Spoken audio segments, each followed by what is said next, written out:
A 12-year-old boy is dead, and a 17-year-old has been charged in connection with this shooting in an East Germantown neighborhood in Philadelphia. Let's talk about it.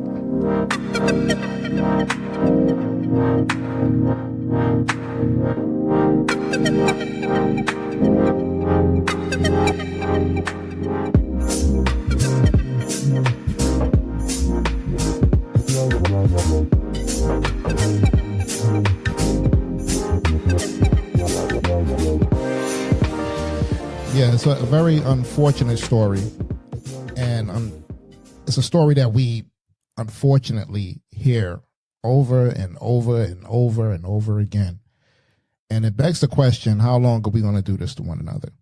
You know, brothers and sisters, it's Carl Gerard, Only One Mic podcast. Thank you for joining. Thank you for listening. Wish it could be under better circumstances, but this has to be said.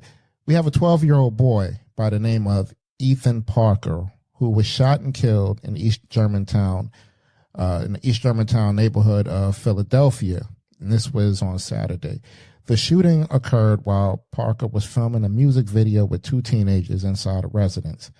A 17-year-old male who was present has been charged with third-degree murder, involuntary manslaughter, and other related offenses. Police recovered the weapons, including a BB gun at the scene, and the investigation into how a live firearm ended up there is ongoing. Now, again, this is a tragic thing. Philadelphia, and I'm not just going to just point out Philadelphia, but the story is taking place here. But the gun violence across the United States of America is out of control, and especially amongst our young people. And there's a lot of factors that play into, you know, this love of guns that our young brothers and sisters have developed, and as the go-to to solve any issue. And like a friend of mine once said, these guys are playing tag with these guns. I think these kids are getting these things and they don't know the impact that it has when you use it, not just on the victim, but on the user as well, because it's unfortunate that this 12-year-old young man is gone. However, we also have a 17-year-old whose life is pretty much being thrown away. And it could have been something as simple as an accident. I don't think there was no malice involved. Like they said, they were in there shooting a music video. The question that's being begged was, how did that live firearm get there? And another question that I pose is, what is the obsession with young people feeling like in order to rap or whatever it is that they're doing, that guns have to be involved in this? I mean, what type of image is the entertainment industry portraying to these young folks to say, well, this is okay, you have to have this thing to make a statement in your songs or whatever? So I'm going to play a clip from NBC 10 to give a little bit more context in regards to what was going on with the shooting and the investigation involved in it. I want you guys to sit back and listen to this, and then we'll collect our thoughts on it later on. So please check this out. 12-year-old was killed in a shooting in East Pastoria Street this afternoon. And we begin with NBC 10 Shaira Arias joining us live in West Oak Lane with the latest on this investigation underway right now. Shaira? Good afternoon, Johnny. We're actually right across the street from where that shooting happened, where that 12-year-old died. We had to move because things became a little bit tense just moments while we were there. Neighbors have been coming up to us all day asking exactly what happened. They are shocked to hear that something like this would happen the day before Mother's Day. This is so sad to think this happened. This is a very quiet block. I love my block. And to hear something like this. Investigators say the 12-year-old boy was inside this home of the 1500 block of East Pastoria Street Saturday afternoon. Officials say at around 12:30 they responded to a call about a person with a gun. They found a 12-year-old boy suffering from a gunshot wound to his stomach. In just a matter of minutes, the child was pronounced dead at the hospital. Investigators say the boy was filming a music video inside the house with two other teens, a 15 and 17-year-old. It is unclear which one of the teens fired the weapon. Obviously, there were live guns there. The crime scene also consists of some other weapons, some BB guns, some fake guns. So how that live gun got there, who it belongs to, that is still all under investigation. Detectives were seen coming in and out of the residence where the weapon was discovered. Family members who police say were inside the home during the shooting are being questioned. Police say the music video that was being recorded by the teens is a key piece of evidence in the investigation. We're in possession of. However, there needs to be, legally warrants secured with respect to accessing that information. Neighbors on the block were shocked to find out a tragedy like this would happen on their block a day before Mother's Day. The videos, I think, now are so violent, and these kids, I just don't understand. You know,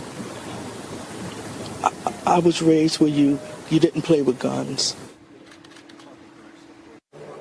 Now, officials did tell us that the 12-year-old boy did not live inside this home. They say that they are still investigating if this was an intentional or an accidental shooting. Now, again, I don't think that, it might have been anything intentional. This is just, looking through some common sense lenses, because if these guys were together actually filming this music video, I don't see where this would be something that would possibly be with some malice in it. He could have just tapped the trigger and, unfortunately the young man, was hit with it. But it's something that the sister said at the end. It's like, why are these music videos so violent? Why do our young people feel in order to make, if you want to, call it art through music, that violence has to go hand in hand with it? It begets violence. If you put it out in the atmosphere, as I've often said on other shows, that, when we watched Arnold Schwarzenegger be the Terminator, we understood the difference between reality and fantasy. And the years are coming up and all, we were explained that by our elders that, this is not real. Real guns hurt. People get shot. It hurts. You kill somebody. That's something that's on your mind. But little man and Risha and them, they can't differentiate the two these days, it seems like. And this is where you see like the violence spike in the way that it does. And especially in a city, and again, I'm not just pinpointing Philadelphia because this is a nationwide problem. But, Philadelphia, according to, I think, the police statistics here, and again, when we look at like crime data, and this is from the Philadelphia Police Department, they're saying as of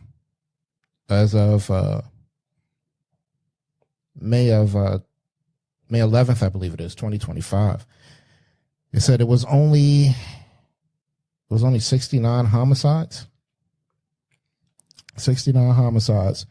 It said 4,383 total violent crimes. So this is according to the Philadelphia Police Department crime data. Like I said, these things, me personally, I think they're a little skewed sometimes because politics is also a numbers game. And, me being from New York, I know that they'll say, it's the safest city as of yet, but there's so much violence and stuff that's going on in the train stations and things of that nature. I think it's the stuff that's being reported, such as a story like this or something that tragic happens. I could be wrong. And all my Philadelphia brothers and sisters, please correct me if I'm wrong. In the comment section and all, let me know where I stand with this. Are those statistics good? Are those statistics solid? Or are you seeing something different? Because that's your respective city. And I'm only saying Philadelphia because of this particular story. And again, nationwide issue. Definitely a nationwide issue. So as a matter of fact, let's take a second to look at the gun statistics in America. In America, this is nationwide and 2025. There have been over 5,066 homicides and murders, 8,771 total injuries, and 104 mass shootings in the U.S. due to gun violence. Now, this is according to the Gun Violence Archive. In addition, officer-involved shootings. There have been 23 officer-involved shootings that resulted in death and 123 officers injured. Additionally, they say 468 unintentional shootings and 217 murder-suicides have been recorded. Again, this is called according to the Gun Violence Archive, and this is nationwide. We have a problem, folks. Again, as we all know, we can say that, the guns are so accessible these days, and especially to the youth. There's a lot of connecting factors that happens with this whole violent situation. I mean, they're exposed, again, to the music, in which totally a separate program to discuss this, but in which I personally indict the music industry in terms of the companies that push this violence and suppress the things that make sense. You can say violence in movies. We see a lot of violence in movies and all, but where is the line blurred? And especially in this generation, where violence comes so easily to our young people, and then also we have a lot of old nuts out here too that should know better but don't for some odd reason. But I focus on the youth because this gets worse as it gets older. Anyone with children, grandchildren know that you're going to send your kids out in the world amongst these things. And again, this young man here, and I look at the pictures of the young man and all, and he really looks like, a young, if I could use the term, square kid. Like, he wouldn't seem like the type that's, into violence and things of that nature. Wrong place, wrong time, maybe. I don't know. But I think that the influence of guns in our society is getting worse. And I'm going to be honest with you, and this is just me. I don't think you'll ever get them off the streets. I don't think there will be any law passed that will say that you can't have it, or you have to turn it in, or we're going to confiscate. I don't think we'll ever see that in our lifetime. That's embedded within the Constitution. And in order to take that out, you would have to change the Constitution, which, opens up a floodgate of a lot of things, especially now in this current administration where they're trying to change so many things. I think that's one thing that they will not change, So I never look towards politics to change us. These things are individual choices. We have our children, you have your grandchildren, and all these things have to be taught from the gate. This is what it is. Pick up this gun. It's going to change your life in any form or fashion. If you're around people that want to walk around with guns and perpetrate something that they're not understanding what the consequences are, then again, these are life-changing decisions that's being made. I say this in closing, that we definitely have to pray for the family of the victim of Ethan Parker, the one that was killed, as well as the 17-year-old who was charged with the shooting. Like, again, it could have been something that was totally unintentional. I don't think that he would have someone in their home shooting a video and then shoot the person, which from what it sounds like, this is on camera. So I'm pretty sure they're combing through whatever recordings that these young men made, to get more context on what happened. So, again, it's victims all around. We have one that's a loss of life, and we have one that's going to be a loss of freedom. So again, life-changing situations, and more will come out as the investigation goes on. But again, I just send my prayers out to the family of Ethan Parker, as well as the 17-year-old young man who shot Ethan. But we got to do something about this, y'all. I mean, this is ridiculous. And I say this, in closing, I will say this. We get up and we march and we rally for different things. and we say Black Lives Matter when this situation is flipped on its head and it's like a cop that shoots a kid or whatever, or shoot any black man. I think we got to kind of start putting that same energy into situations like this about gun violence in the neighborhoods, and just kind of make like this big rallying call to stop it. If it takes protests to do this, if it takes marches to do this, or however you want to do it outside of violence, I mean, we have to do something where we can get these young people together and discuss these situations, in an open forum, give them some education, let them know what's going on out here before we have more people throwing their lives away. So again, I'd like to thank you all for listening.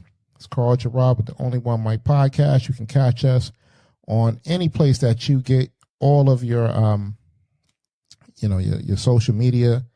We can be found there. Also, please, if you like this video, hit the like button, share it, subscribe. Let's get this message out, y'all. Let's get this message out. So please hit the notifications, the like, share, subscribes, all the good stuff that needs to be done to get this message out. Also, it helps the channel, and, it's a small effort for you, but it's a big thing for us. All right. Carl Gerard, the Only One Mic podcast, signing off. Peace.